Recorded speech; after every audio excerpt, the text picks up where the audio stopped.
Hello everyone, welcome to AAPS tutorial. Today I am going to teach you more about internal and external CSS and you are going to be so excited. As we know that CSS is used for styling HTML documents and to control layout of multiple pages. Inline CSS refers to applying style attributes to a single HTML element with CSS property value in the body tag. In CSS, in order to select the elements to style, we use a set of rules called selectors. Selectors calls for certain functions. It applies rules to multiple values in HTML. The syntax for internal and external CSS selectors. Property, value.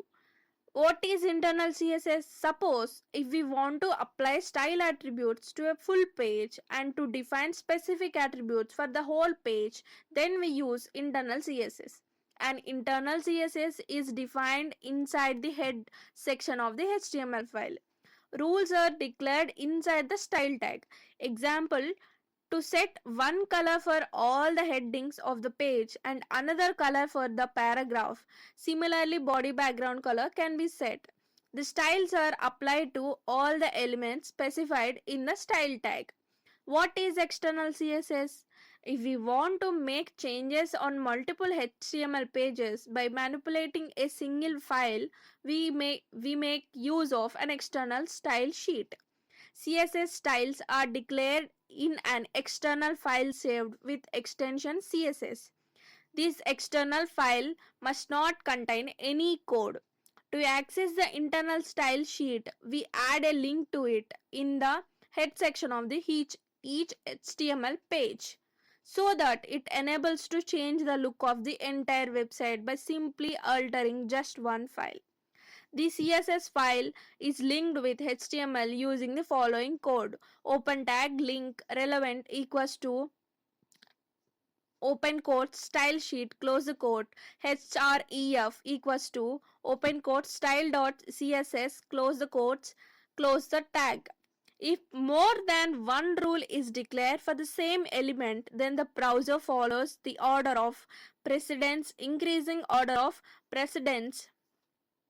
Browser, external, internal, inline, meaning in CSS order in which we specify rules matters. When multiple CSS rules target the same element, then the CSS rule of increasing precedence applies. Inline CSS has high priority than the internal and external.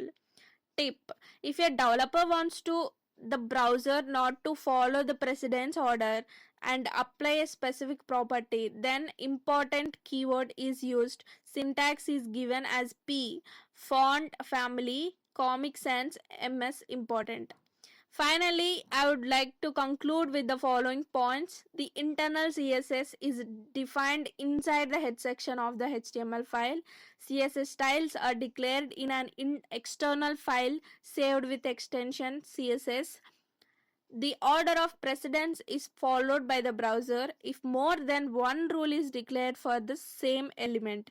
Hope you like the video and learned something new today. Thank you. Click the subscribe button to stay updated with our recent videos.